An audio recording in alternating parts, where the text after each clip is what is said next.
let's see. Um, yeah.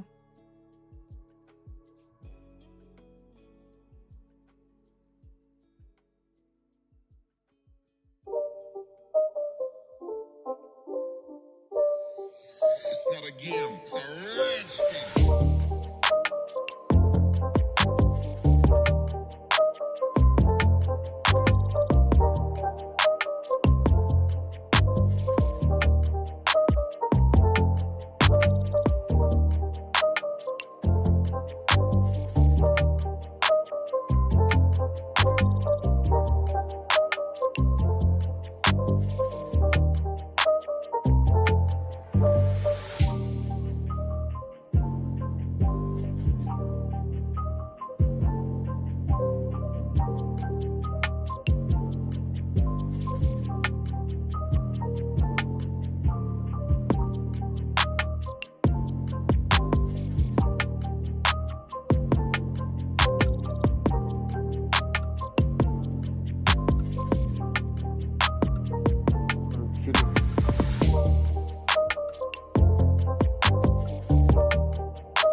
Can you all hear me?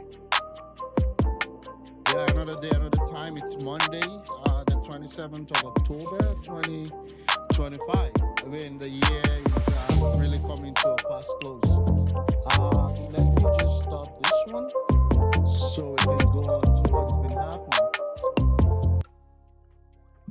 So I thought I would actually be online yesterday. I tried all I could to actually stream, but I was just having so much bug with the system. I did shut down the whole streaming platform, and then tried to just reload again and see if it's gonna work. There's this new update that OBS, one of the plugins that OBS uses, they did make an update. It was I think this ATOM streaming stuff. So they brought this new development where everybody thought, okay, fine, if I could get this, I'm good. So what happened was that I had downloaded the new product a while ago.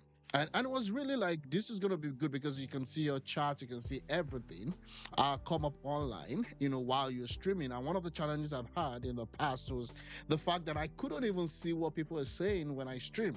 So at times I've raised some points where people will be like, I disagree with you, what you're talking doesn't make sense, you have a wrong analogy and all that, which is fine. I mean, it's what it is. But again, I don't see those at times until after the stream or even while I'm done for the day.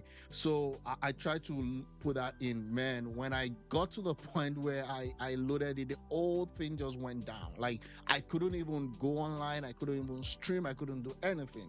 So I said, you know what? I'm going to just uninstall this new application, and then just once I did that, then the whole OBS thing would just also got crashing down and all that. So I had to get out the whole platform, and then here we are again. There were a lot of news that happened last week, over the weekend, new updates and the like, the coup attempt, Nnamdi Kanu's trial, that's also ongoing, and the old debacle about his lawyer being arrested, where he is now taking the stand and trying to defend himself. So there's a lot of things to go on. I'm not going to be here for long. I'm just going to just do a quick update, and then once that is done, I will be just signing off for the day, and hopefully tomorrow I'll get a better time to talk about it. One of the things also that happened over the weekend was Nwoko. He's been in the news for a while. He's had a lot of saga, with respect to the drama that is happening. Just shortly after I became the awarded the outstanding senator for the year. It's just surprising that they gave him that award just shortly before, like just into the fourth quarter. I thought most of this award comes towards the end of the year or very early the following year, but it is what it is. I mean, we know how this award works. Again, most times you have a lot of people try to lobby for it, and just for them to be able to, to get the award and to show that they're doing something. Yeah. So that being said, I went on Kimbalo's program yesterday, and he had some things to say. Just gonna play that, and then I'll On the react to it. floor of the Senate, and you have argued with your colleagues the need for an Aniama state, and don't even begin the conversation around marginalization, because that is the first thing. Because people will say we have Southwest 6 states, South 6 states, Northeast 6 states, North Central 6 states, Northwest 7 states, but Southeast 5 states. Is that part of the agenda to fix the Southeast that seems to be smaller in terms of the number of states, or what? Again, I don't understand the framing of this question. In my own opinion, with respect to state creation and state, is this: if a state can't really afford to run on its own, if you take the oil revenue out, then they have no business being called a state. The best thing to fix this whole problem is for us to go back to the point where we have the regional government, and each region, which is clearly demarcated, can actually run its own course the way it seems. Because it's quite unfortunate that we had that region, and each region were competing with each other, and people were getting things done. Then in the Southwest, it could be okay, this is what we want to do, free education for all. And then you had the cocoa house. All of those things. Nigeria was, each region were developing based on their own potentials as at that time. Then, the military happened, and then you have all this question and everything, the old regional government thing went off. And then we're brought to these 36 states, which two-thirds of most of these states can't even function. I have all these politicians, all they do is to steal money, especially the state governors. I'm so happy right now that, for the past, immediately Tinubu took out the subsidy, I expected, and then you had the revenue of the state increase. I expected more scrutiny going to the state. But we all love to, show that we're working or we're trying to do something by just attacking the federal government. I'm not saying you shouldn't attack, I'm not saying you shouldn't criticize Tinubu's government, but a lot of these states are not even viable. And that's the reality. So now we're talking about creating more states. And my question is, how would that help the common man? Because this third thing is just more of a group of elites still trying to siphon money for themselves. But again, let me hear what he's going to say. Well, almost just over a year ago, I had a meeting with the President Bola Ahmed Tinubu, where I discussed about the problems of Southeast, the insecurity in Southeast. What do we do to address it? And he knows the problems, and he also has an idea. The whole idea is that there should be some level of equity extended to the Igbos of Southeast by having an additional state. It wasn't going to be an easy task, to create one, but it is doable. And I'm happy that we have come this far. The point is this: even at that time, it was understood that the problems of Southeast, the agitations of the youths of Southeast, the killings there, the referring to the ESN groups and ESN and IPOB and the rest of them. These are young people who have come up to say that they are fighting for freedom because they are marginalized. And one of the areas that they've all spoken about and against is the fact that they are the only zone. Southeast is the only zone in Nigeria that has 5 states. That has nothing to do with the killings in the southeast. What are your politicians doing? Thank God we have Abia State where the guy is now trying to do some projects. I mean, after a lot of abandonment for years. Thank God we have some people doing something in Enugu State. There is a little bit of an action. To be honest with you, throughout the PDP years, I really didn't see any viable development that happened in a lot of the Southeast states and a lot of states also. I mean, not just Southeast, but I'm just saying the discussion now is on Southeast. I don't see so Why much is that? happening. Why was it done intentionally to undermine them? Of course, yes. And from Again, was it done intentionally to undermine them? What is the landmass? What is the landmass of the Southeast region compared to other regions? Because we all just say, one state, one state. The whole Nigeria is not up to the biggest state in the US. The whole Nigeria is not more than 3 states in the US. To be honest with you, and you don't even want to talk about Canada in terms of landmass. Canada's landmass is so massive that people are even dispersed all around, and there are only 15 provinces. And when you look at the provinces, by the time you take 4 or 5, I mean that's the big bulk. So creation of states is not the solution to what is really happening, and creation of states is not what is marginalizing people. Because when you create that state again, within the state, you're going to have different people with different thought, thinking, "Oh, it's my own turn to be the governor today," or "It's not your turn to be the governor. This is how we're going to do the politics." It's just unfortunate that that's the politics that we play in Nigeria as of today. So again, not having the number 6 states is not what is marginalizing the Igbos. I mean, to talk about different things, but not because there is no 6 state.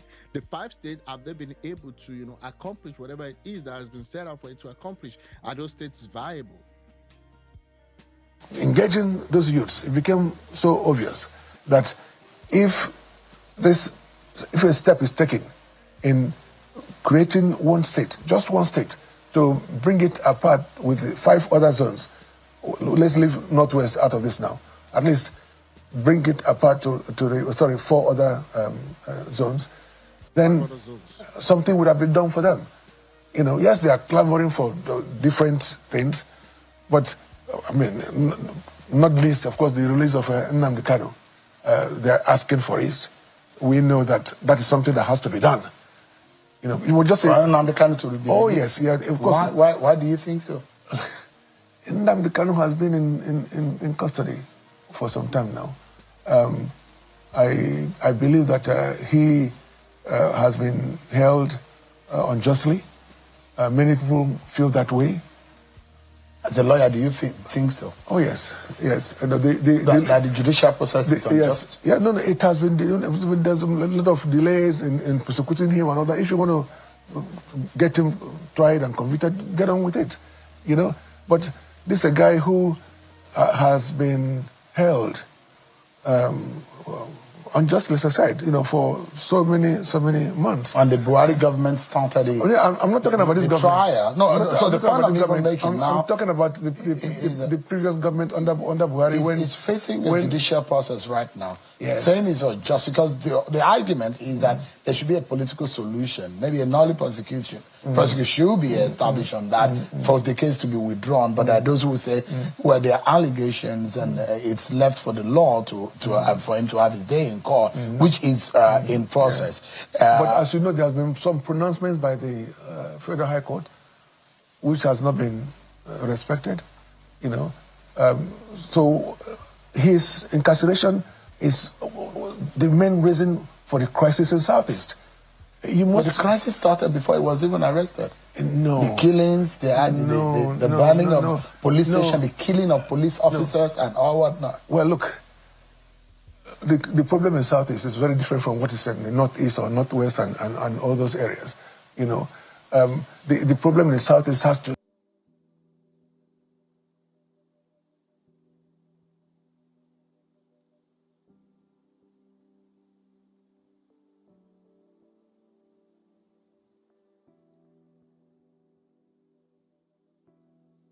do with the perceived injustice by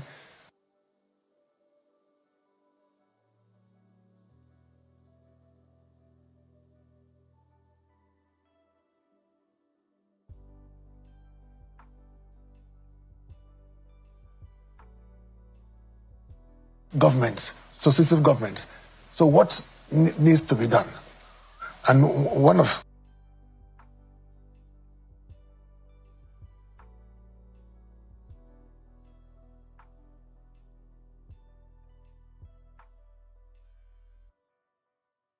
Let's see. Oh, sorry the, about that. it's why I'm here today, talking about the creation of states to make up the number up, up to 5. And then you have the release of Nnamdi Kanu. By the time you do these two things, I am almost certain that peace will return to Southeast. Let me ask you this question, Senator. I have spoken to so many youths in Southeast, from Southeast, and they have assured me that that they are prepared to be engaged by us, by the leadership. When this is done, they Yeah, and I think the issue with Nnamdi Kanu and all whatnot is that a lot of politics has been played there. There's a lot of politics, and I'm not going to be the one to sit down here and say that it's been treated fairly. But again, that being said, the whole Southeast has been put into a lot of crisis, also just because of not using. I agree, you could have agitation all you want, but there should be a level of wisdom. You can't start killing your people due through various pronouncements, stay at home, kill federal government officer, unalive them and all that, and think that the federal government won't fight back. But I also understand the double standard, because you can imprison Nnamdi Kanu, right? And then you're on the other hand, you're negotiating with terrorists, real terrorists, bombing people, burning houses, killing people, going to churches, ransacking churches, killing priests, kidnapping priests. So again, if you're gonna say you want to actually, crucify Kanu because of his agitation, then let us see the real standard. Don't let it be that there's a double standard somewhere. And that's what is really happening right now. I'm not of the opinion that, oh, this guy, I'm the kind of guy should go scot free given the havoc that has been done in the Southeast. But again, the other side of me is saying that, hey, what is happening in the North? You're integrating them into the society. So why are you not having that same plan for the Southeast? Again, that's it. Assuming that there is the northern terrorists and bandits are facing the severe hand of the law and serious threat of the law, and then again, I agree. Then let don't want it to is die. what it is. The youths don't want to die. They want to go back to schools. They want to go back to their jobs. All they want is some level of respect and acknowledgement by the nation, by the government of Nigeria. I want to ask you, and Okay, so that's it. That's that about that for him, and so he's calling that the Nnamdi Kanu should be released, and we'll see how that goes. on the floor of the We'll see Senate, what happens. and you have argued Right? with your colleagues the It need is for. sorry, but it is what it is. We're gonna move on. And don't From even here. begin the conversation. Let me close this one. So again, with respect to the states, I don't see how that is something that should be the real solution to the Southeast problem. I think the problems, the crisis, is more deep than just creating another state. So you give them another state, then what happens? Nothing. Okay, there's a good news here. Dangote announces expansion of Lagos Refinery to 1.4 million barrels per day. Wow, that's a good news for anyone that really likes Nigeria or loves Nigeria. Aliko Dangote has revealed the plan at a Lagos press conference to double the petroleum refinery capacity from 650 to 1.4 million barrels per day within 3 years, surpassing India's world largest. So once that happens, it becomes the number one refinery in the world. I mean, you can't hate this country. And if you can sustain that for another 2 to 3 years, you know what happens? We'll become a massive player in the global economy. That's how it works. Yeah, you may have your own personal, disgruntlement, if there's any word like that, with how, the whole thing was orchestrated, how it was executed. I mean, in the context of Nigeria and the mismanagement that we saw, during the Buhari years in terms of fiscal and monetary policies, I think this might be one of the good things that actually came out of it. And you don't need to like Dangote, you don't need to like this thing, because now the pressure becomes less. Then we can now end. If one man can do this, private citizen, then there's no excuse. Each state should be able to, develop based on its capacity. And Dangote is now too big to fail. Unfortunately, or fortunately for him, Dangote is now too big to fail. And that's what it is. Okay, so yeah, 20 billion project will create 65,000 jobs. Double polypropylene. I don't know if I get that one correct. Production to 2.4 million. Let's see. 150 under the direction of His Excellency, Mr. President. The key announcement today is that we're expanding the Dangote Refinery. We're announcing it officially. We're expanding the Dangote Refinery from our 650,000 barrels per day to 1.4 million barrels per day. Actually, we're even a bit late because we had to sign the agreement with the technology licensor, which we're actually expanding this. We've been doing that meeting since 8 o'clock. So upon completion of this will make it the largest refinery in the world ever. That is surpassing the Jamnagar Reliance Refinery in India. This expansion reflects our confidence in Nigeria's future, our belief in Africa's potential, and our commitment to building energy independence for our continent and the world. It is also about confidence in Nigeria, confidence in the leadership of Mr. President Bola Ahmed Tinubu, confidence in Africa, and in our capacity to shape our own energy future. Why expansion matters? Of course, it is the dream of Mr. President Bola Ahmed Tinubu, GCFR, for Nigeria to emerge as one of the major suppliers of petroleum products in Africa and part of the world. And with this strong backing through previous stated policies, we are now taking this challenge to make this happen. Responding to rising regional demand and reducing import dependence. There's quite a lot of demand really within the African region, especially West Africa and East Africa. Saves and generates billions in dollars and strengthen the Nigeria's energy security. With this expansion, we will require over 65,000 workers during the construction. Such a project will actually further unlock opportunities for local industries, just as we did in the last trajectory.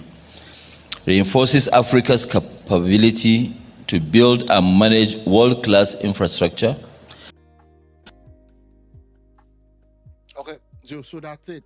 I think that's the one that I could get from that snippet, and this is good. Now, what I also want is to have other players coming, because we cannot just rely on one person. We can't rely on just one person to serve, the whole thing, because then it becomes really an issue of trust. It becomes an issue of trust. But again, I'm all for this project. Isn't it better to buy NNPC refineries than to expand? No, it is not. It's not better to buy the NNPC. Once we touch them, then you hear a lot of noise. There are other people with a lot of money, maybe more cash than we have, that we believe they should go and try their own luck, so that there won't be talk about monopoly. There will be talk about other people having Exactly, that's what I'm talking about, right? Because if he has that and then you're asking him he should go buy NNPC, then it becomes, is it the only player? And then there'll be issue of trust, and which I think the government actively should work to not allow to happen. Okay, because you don't want issues with trust, you don't want issues with monopoly. I think it should be a market where you have demand and supply. so that if Dangote wants to, bring his own iPhone 17 from X out thing, there will be another player that will come in. You don't need anybody to shout about that. I just digress, but that's what I'm talking about. That other players should, get into the race. Other players should also be part of the whole thing. Opportunities. And I think you have a group like the Darkman, they should go and buy some of the refineries if they are for sale. If they are not for sale, then they should actually go and put on their own refinery. It's better when you are playing football, it's better for everybody to play football, not somebody playing football, some people playing cricket. So I think it is by far better for other people to go and buy. So we will not be the only ones, supporting this Mr. President's policy. At least there's now support from His Excellency the President, also supporting this sector to, refine all our crude into petroleum products. And I think other people too, they should take this opportunity. For us, we already have our own, infrastructure, and we want to remain where we are, to double our capacity rather than going somewhere to, this. And plus, we already designed it that way anyway. It's just that, we say, okay, fine, let us start. If the condition, if the condition is,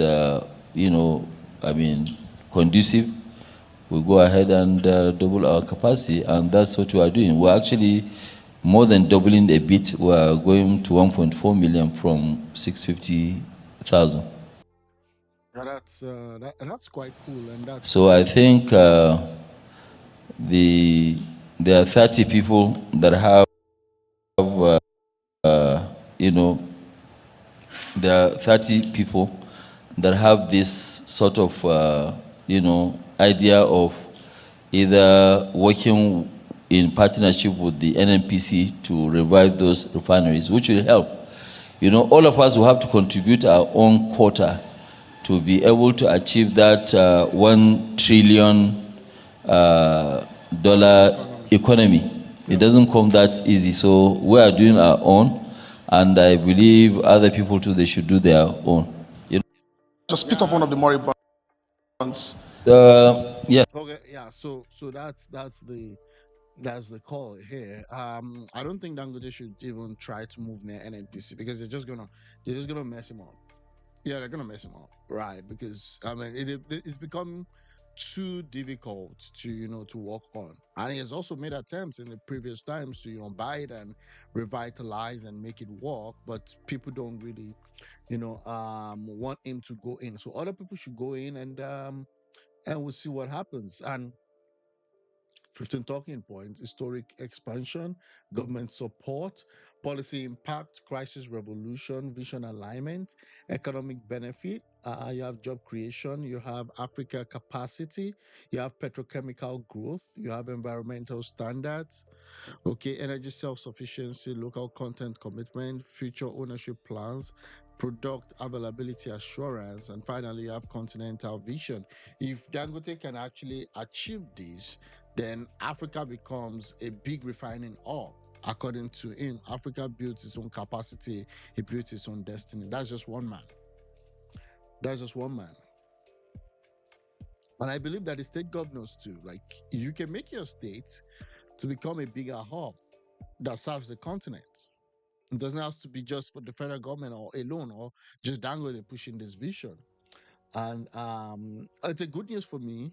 Let's forget about all the noise that we hear. This is something that you can actually, celebrate. We also expand our polythene production. Sorry. This is what we're trying to do, is replicate another line. This will give us better security so that even if you're going to shut down the refineries for 40 days, at least 50% of the refinery will still work.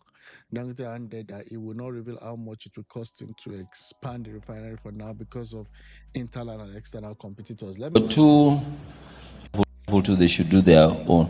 We have a lot of competitors,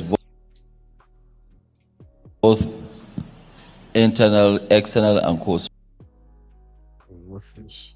Sorry about that. So I don't want to, release that.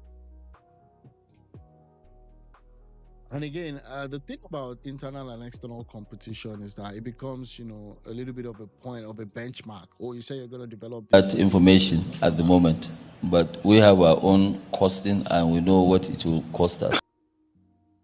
Okay, that's fine. That's number one. Number two, This is not good. This is not good.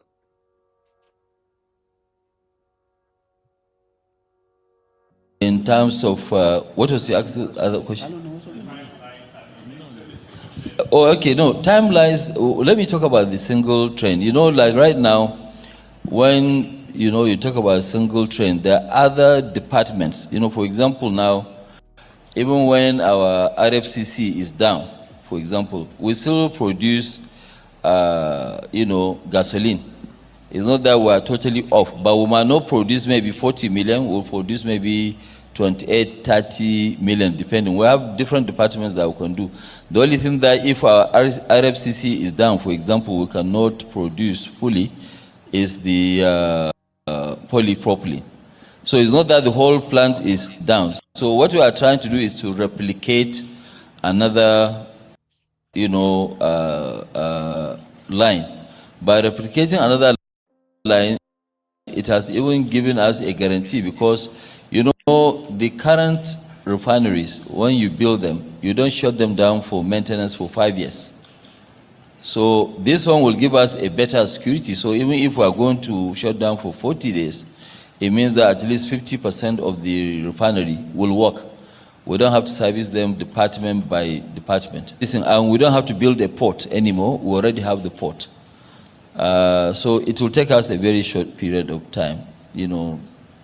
Design, we have most of it, because we built one before. And then so we only need to do some few other things. These were the things that we did this morning before coming to meet with you guys.